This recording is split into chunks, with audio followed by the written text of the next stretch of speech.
మారిపోతుంది. ఆ! ఉన్న మలినాలన్నీ బయటకొచ్చేస్తాయి. ఇదంతా ఏ శక్తి శక్తి చేస్తాంది? అసల ఏ ఆలోచనగా శక్తి చేత ఆ! చేయబడుతోంది? చేయబడుతుంది. నా ఆ ఆ ఆలోచన కూడా శక్తిని నేననుకుంటాను కదమ్మా! కదా! కదా! ఆలోచన కదా! కూడా ఆ శక్తి ఆ! ఏదైతే ఉందో ఆ! అది ఇస్తున్న దానివల్ల కదలికల వల్ల ఆ! ఆలోచన. అయితే హ్మ్. ఆలోచన కాదు. హ్మ్. మరి హ్మ్. శరీరం హ్మ్. నేను కాదు. మరి ఇదంతా మరి నేనెక్కడున్నాను అని చూసుకున్నాను. మరి అదే అప్పుడు ఒక్క హ్మ్. క్షణం మరి ఇదంతా ఏది నడిపిస్తుంది? ఇదంతా దేని వల్లొచ్చింది? హ్మ్. అదేంటి? అదేంటి? అని అనిపించిందమ్మా. హ్మ్. మరి హ్మ్. నేనేంటి? అదేంటి? ఓహో! అది నేనా?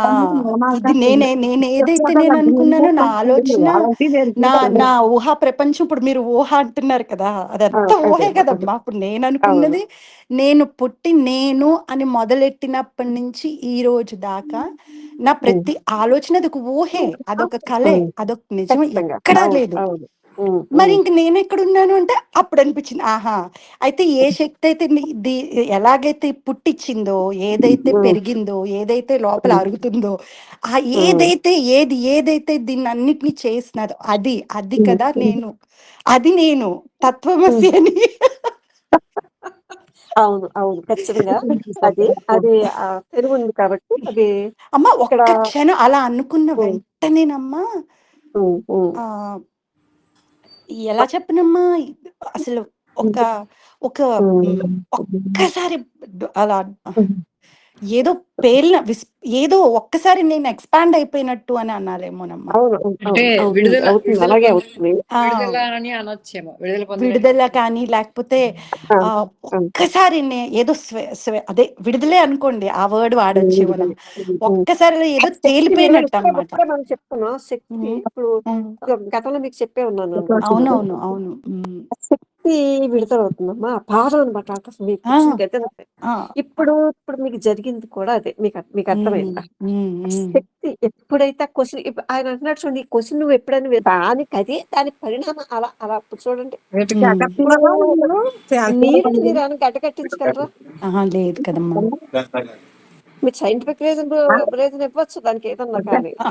లేదు. హ్మ్. ఇక్కడికొచ్చేసరికి అది కూడా వీగిపోతుంది కవిత. అవునమ్మా. అవును. అది కూడా నిలబడదు. మీకు అర్థమైందా? అసలు సైంటిఫిక్ రీజన్స్ ఏవి కూడా నిలబడవమ్మా. ఉన్నవే ఏది చేశారు తప్ప ఏది ఏది నిలబడదు. అది మీకే నిలబడవు. తెలుస్తుంది మీరు ఆ! చూస్తే ఇవాళ.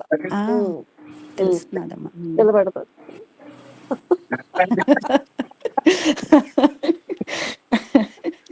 అదే కవిత మన వాళ్ళందరూ కూడా ఆ! ఆహ్, టైంకి బాగా చక్కగా మనం కూర్చుంటున్నాం. కాకపోతే హ్మ్. ఇవాళ ఇది మనకి మనసు యొక్క విస్తరణ అనమాట. హ్మ్. అలా దాన్నది ఎలా ఎలా విస్తరింప చేసేసుకుందో హ్మ్. అది ఈ విశ్వంగా మన దాని మానసికంగా హ్మ్. ఆ లోపల పెద్ద ప్రపంచం ఉంది కదా! అవునమ్మా. అవును. అది అది తెలుసుకోవాలంటే హ్మ్. ఇప్పుడు ఈ ఊహా ప్రతిభలన్నీ పడిపోవాలంటున్నాను నేను. పడిపోవాలమ్మా. అవును. అవును. ఈ ఊహ లేనటువంటి ఒక స్థితి కావాలి. స్థితి ఉండాలి. అవును. వాసనలతోటో, విషయ వ్యాపకాలతోటి ఉంటే ఆ స్థితి అంటే అంటే ఈ శక్తి ఇక్కడ అసలు పూర్తిగా ఊహ వల్ల. ఏమాత్రం హ్మ్. మనము హ్మ్. హ్మ్. ఇలాగా ఈ శక్తిని ఇలాగ ఉంచుకుంటే ఆ హ్మ్. లోతులకి అసలు ఏమీ లేకుండా ఆడతా పాడతా అది అదే. తీసుకెళ్ళిపోతున్నదమ్మా. నవ్వొస్తున్నది. నిజంగా కవిత నిజం. మన వాళ్ళందరికీ నేను అదే చెప్తున్నాను. హ్మ్. అసలు ఎంతో అవసరమైతే ఏదైనా ఇప్పుడు మ వీళ్ళెలా ఉన్నారు, వాళ్ళెలా ఉన్నారు తెలుసుకోవడానికి ఒక ఫోను చేతుల్లో ఉంటున్నాయి కదా! మనందరికీ ఇప్పుడు అవును. అవును. ఫోన్లు. ఉంటున్నాయి ఇప్పుడు. హ్మ్. నేనేమంటున్నాను కొన్నాళ్ళు ఆ ఫోన్లు కూడా పక్కకి పడేయమంటున్నాను. అవునమ్మా. పడేయాలమ్మా. ఫోను మాత్రం నేను చెప్తాను ఎక్స్‌పీరియన్స్‌గా. ఖచ్చితంగా పక్కకి పడేయాలి కవిత. అవునమ్మా. మీకు అర్థమైందండి? బాగా నిజమే. అర్థమైందమ్మా. ఆ! హ్మ్.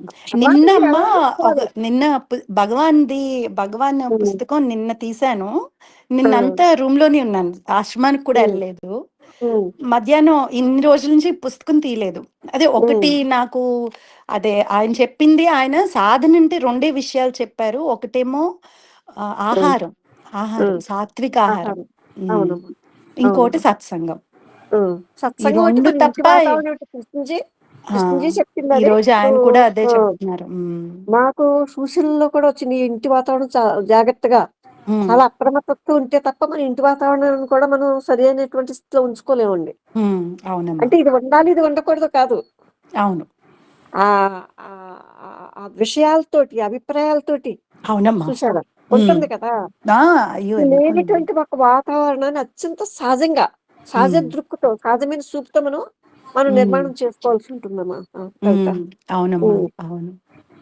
అది మన కొండ గుహలో ఉన్నా చేసుకోవాలి, ఉన్న లేదా ఇలా గృహంలో శ్రీ ఉన్నా చేసుకోవాలి, పంచాయతన ఎక్కడున్నా సహిత అది మన పని. పర్వతవర్ధిని సమేత శ్రీ అవునమ్మా. రామలింగేశ్వర స్వామి వారికి అలాగే ఇది ఈ రోజు జాగ్రత్తగా ఆయన అంటున్నాడు, అప్రమత్తతోటి జాగరూకతతోటి విన్నట్లయితే ఉమ్, ఆ పర ఎలా చర్యలోకి వస్తుందో మీరే అనుభూతి చెందగలుగుతారు అంటున్నాడు అనమాట. అవునమ్మా. అత్యంత సహజంగా వచ్చేస్తున్నాం, దానికోసం ఏ కృషి ఎక్కర్లేదు. ఓం శ్రీ గురుభ్యో ఈ నమః హరి విషయాన్ని ఓం. పోజేసుకోకుండా మన ఉంటే ఎందుకు కవిత సుబ్బారణ్యంలో ఇది? వేయించేసి ఈ ఉన్న విషయం మూలానే శ్రీ కదా ఇలా పంచాయతన సహిత మొద్దుబారిపోతున్నాం. అవునమ్మా, పర్వతవర్ధిని సమేత అవునమ్మా, శ్రీ అవును. రామలింగేశ్వర స్వామి మొద్దుబారిపోతున్నారమ్మా, వారికి ఇంకా ఎక్కువ ఈ మొద్దుబారిపోయి రోజున భాద్రపద మాసం బహుళ ముద్దుబారిచేస్తుంది. అష్టమి అది ఏమి సోమవారం మన ఈ కొలతలని సందర్భాన్ని కొలతలు లేదు. పురస్కరించుకుని మరి చక్కగా జననానికి అష్టమ కొలదా, రోజున ఏదైనా పని చేయాలంటే విశేషంగా కొలదా, ఇది మంచిది, మహాన్యాసపూర్వక ఇది చెడ్డది, ఇవన్నీ కొలతలే కదా. కొలతలే కదమ్మా, అవును. ఇప్పుడు వీళ్ళు చెప్పేది ఏంటి, ఈ కొలతలు పడిపోవాలి, అవునమ్మా, అప్పుడు అక్కడ నుంచి అద్భుతమైన జ్ఞానం ఉద్భవిస్తుంది అని చెప్పేసి. అవును. ఇంకా కొలత లేదు, ఉమ్. ఇది ఇలా చెయ్యాలి, ఇది ఇలా చెయ్యకూడదు అనేది లేదు. మీ లేదమ్మా, చూపుతో ఆలోచి